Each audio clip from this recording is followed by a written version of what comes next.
Here it is, the Epiphone Les Paul Classic. Believe it or not, I wanted to review one of these ever since they came out in 2020.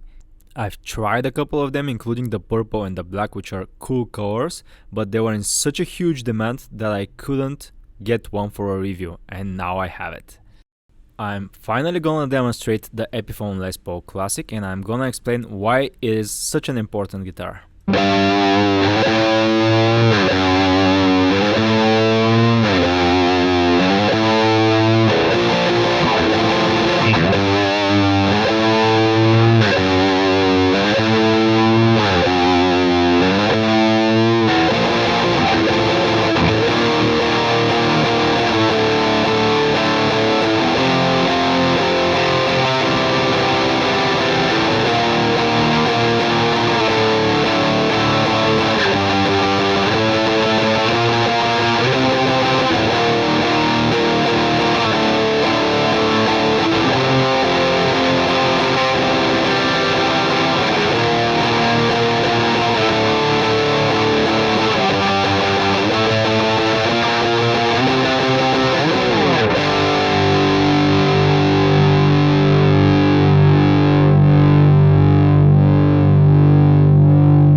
Let me take you on a journey to the Epiphone website, where we find the Dave Grohl DG335. Nice, I gotta check one of these out.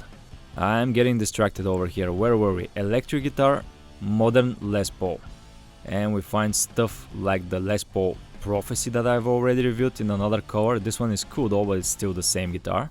This is interesting. The Les Paul Tribute Aqua hurts my eyes a little bit, but I'm definitely gonna check one of these out. Ooh, look at that, the Les Paul Modern Figured. I've demonstrated one of these for you guys. I think it was the Cafe Latte. Yep, this one. It was an amazing guitar for the money. And here it is, the Les Paul Classic Worn. What else do we have here? There's also the most affordable stuff like the E1 that I've demonstrated for you guys as well. And the Special 2. I have a review for this one. Ooh, I wanna check out the AFD Special. Back to the guitar at hand. Today we have the Les Paul Classic Worn. That comes in a couple of colors, the Heritage Cherry Sunburst, the purple, which is a pretty cool color, I saw this in person, the ebony, and the one that I'm showing you today, the Worn Metallic Gold. And let's go through the photos. It looks good with the zebra pickups. Nice plastics for the back, I'm gonna check these out in a minute. Featuring new worn finishes and Audio-Technica Classic Pro humbuckers. Now the specs for the body, we have mahogany body, plain maple top, slim taper C-profile neck, which is pretty comfortable as I shall demonstrate, lock tone hardware, Audio-Technica Classic Pro pickups, and no case. I believe this is an important guitar for a couple of reasons. First of all, it is affordable. I'm not saying cheap, I'm saying affordable, because there are cheaper Epiphones like the Special that I've reviewed. This one is slightly above the beginner's budget. And usually this budget is around $400–500 for a guitar and an amp.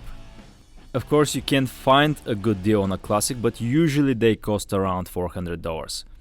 Regardless of that, a lot of beginners tend to buy the guitar first and think about the amp later, which in another video I explained it's a bit of a mistake. It's not the end of the world, but it's not good to neglect the amp. So my point is that this guitar is gonna be bought by a lot of beginners. Over the years I've learned to appreciate these guitars, especially the good ones, because they keep people coming back to the hobby of music. Some of these people might even turn professional. The Classic is good because it's not gonna disappoint beginners. The second point that I'm gonna make about this guitar is it can become a player's guitar, a really good intermediate or even advanced player's guitar if you upgrade it a little bit. Unlike the classic gloss version of this guitar and the higher grade guitars that have the CTS pots and the Gibson electronics, this one doesn't, so it can definitely benefit from some upgrades. What I would do is get one of these, play it for a while if I'm a beginner, practice, and eventually upgrade the pots, the output jack, definitely the three-way switch, and maybe swap the pickups. The Epiphone Les Paul Classic Worn manages to look good and feel good. Not a huge fan of the stock pickups, but they can definitely be swapped out and this guitar can be improved. I am gonna review this guitar in detail and give you my final thoughts at the end of the video, but from now I can tell you that it is good. I like it. I've tried so many expensive custom shop handmade guitars, and when you do that, it's easy to forget what it feels like to be a beginner and get your first good guitar. It's so easy to be disappointed when you're just starting out with playing guitar. If you get something with bad action, terrible frets, horrible feel and questionable electronics. The Classic, even though it's missing the Gibson electronics, I think it's good for every beginner or even intermediate players. I personally loved the warm finish and the slim taper C-shaped neck profile of this guitar. Now let's demonstrate it. This is a brand new guitar, almost. It has been used for a month. But as we know, even with brand new guitars, there's some maintenance that needs to be done. It still has the factory strings, doesn't have fingerboard oil on it, the frets are not polished properly, so I'm gonna put the new strings, put some tuned paste on the nut, some fine polish for the frets and fingerboard oil and clean it up in general. Also remove these protective films. There's a lot to be desired from the factory setup, of course, so I'm gonna set the height of the bridge and the tailpiece, the height of the pickups, intonate the bridge. And I know I've said a lot of bad things about the Epiphone lock tone bridge and tailpiece, but the good thing about it is that it doesn't move while you do the string change and it can retain your setup. So I'm taking these guys off. In order to remove the protective film on the pickguard, I'm gonna have to take it off. Now that the pickguard is off, I'm able to remove the protective film and show it to you. It's one ply cream, has the chrome bracket on it. What I don't like about it, it doesn't feature felt on the nut and the nut can scratch the top of the guitar. Usually on expensive guitars there's a piece of felt here that prevents the nut touching the top of the guitar. 2 screws for the pickguard. I've polished the frets using Frying by Music Nomad and I've put some oil all the way up to here, and as you can see the Laurel fingerboard doesn't change color when you apply oil. Usually fretboards get a bit darker when you apply oil. I've reinstalled the pickguard, but I'm not gonna show you the pickups. I don't wanna remove them because the screws are hard to undo. This means that if I take them off, the pickup rings will probably twist when reinstalling them. The Audio-Technica Classic Pro bridge reads 8k ohms, which is the sweet spot for classic pickups like that. Audio-Technica tunes are around this measurement. The Classic Warm has coil split, splitting it with the bridge volume reads 4k ohms. Switching over to the neck Audio-Technica Classic Pro, a bit softer at 766. When we split it, should be 3 something. Yep, 386. Middle position of both pickups, 392, and if we split them while in the middle position, the resistance will drastically fall to, yep, 197. This guitar features a multiple piece mahogany body, plain maple top and cream binding. The warm finish consists of a very thin layer of poly lacquer, and you can see through the paint and the lacquer the grain of the wood. Cream poker chip with a cream tip for the 3-way switch, zebra pickups, cream pickup rings, and here we have the Epiphone lock tone bridge. I'm gonna show it to you. You've seen this one a lot of times. I've demonstrated a lot of Epiphone from the Inspired by Gibson collection. And the tailpiece reads Epiphone in the bottom, and it's standard weight, it's heavy, it locks as well. Gold top heads for the volume and tone pots, no dial pointers. The usual Epiphone neck with the heel, one piece to the headstock and the scarf joint near the headstock, cream binding for the side of the fingerboard, black side dot inlays, Laurel fingerboard, medium jumbo frets and plastic trapezoid inlays. I like the pattern of the inlays, I like the fretwork, nothing to be complaining about in this particular guitar. The nut is also okay, usually the fretwork and the nut are bad on these guitars. Kalamazoo headstock, which also has the worn finish on it, it's not high gloss as you can see. Truss rod cover with the 3 screws, Les Paul model, silk screen and the Epiphone logo. Now let's measure the neck. A standard width for the nut, 43mm or 1.69 inch. The 5th fret is at 57.6 or 1.87 inch. The 12th fret is at 52.4 or 2.06 inches. Thickness at the 1st fret 20, this is thin, 0.78 inch. The 5th fret manages to stay thin at 0.87. The 12th fret is thick at 24.6, so it is a slim taper neck. Traditional 12-inch radius for a Les Paul and a 24.75-inch scale length. This is what the slim taper C neck profile on the Classic looks like, rounded off on the 1st and the 12th frets and manages to stay thin on the 5th. A little below full body thickness at 47mm, but that's probably because of the finish. The back looks like one-piece mahogany because it has veneer, and I see a slight ding on this guitar, not a big deal. I think the more you beat up these warm finishes, the better they will look eventually.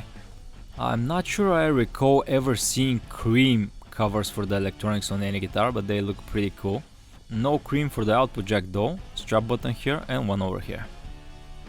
This is what the electronics compartment looks like, the push-pulls for the coil splitting on both volumes, quick connect for the pickups, and these are the cheaper Ginsung Korean made pots, 500K. Also in here we can clearly see the maple top and the mahogany body. Checking the electronics on this one is important because supposedly the high gloss version of the Classic has the Gibson electronics, the CTS pots. This one doesn't. I'm gonna confirm that when I check a high gloss version of this guitar. They also have the phase switch. This one only has the coil splits and the Korean pots. At least they have these push-pull pots for coil splitting, but I'm not sure how long they will last. They are probably inexpensive as well. And here's another look at that cream cover for the electronics. Pretty cool, I like it. No shielding, no protective film for it. Same goes for the cover for the three-way switch. These warm finishes are really starting to grow on me. They feel really nice to the touch. They still have the thin layer of poly, but they feel natural. Especially I like the back of the neck.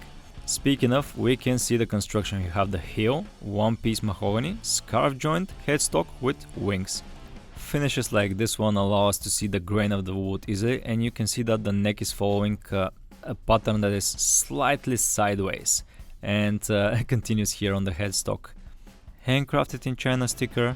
The serial number is 2311, November of 2023, and 15 is the Qingdao Chinese factory. The Grover 18:1 ratio tuners are a nice addition as well.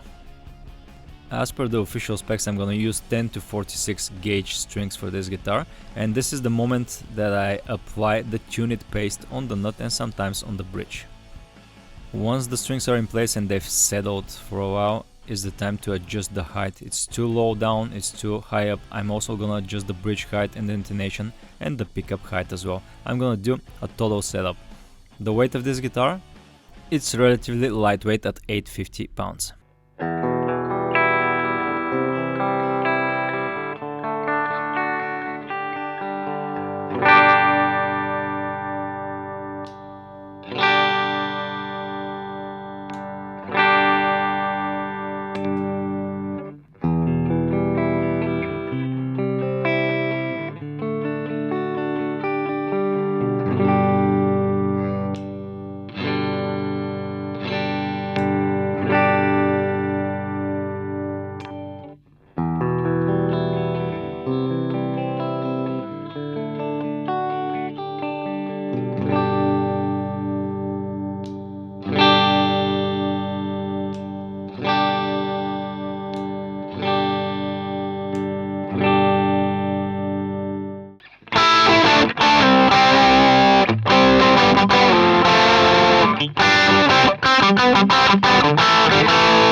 If you're a beginner and you're considering buying a slightly more expensive than the starter pack guitars, you can definitely go for the Les Paul Classic.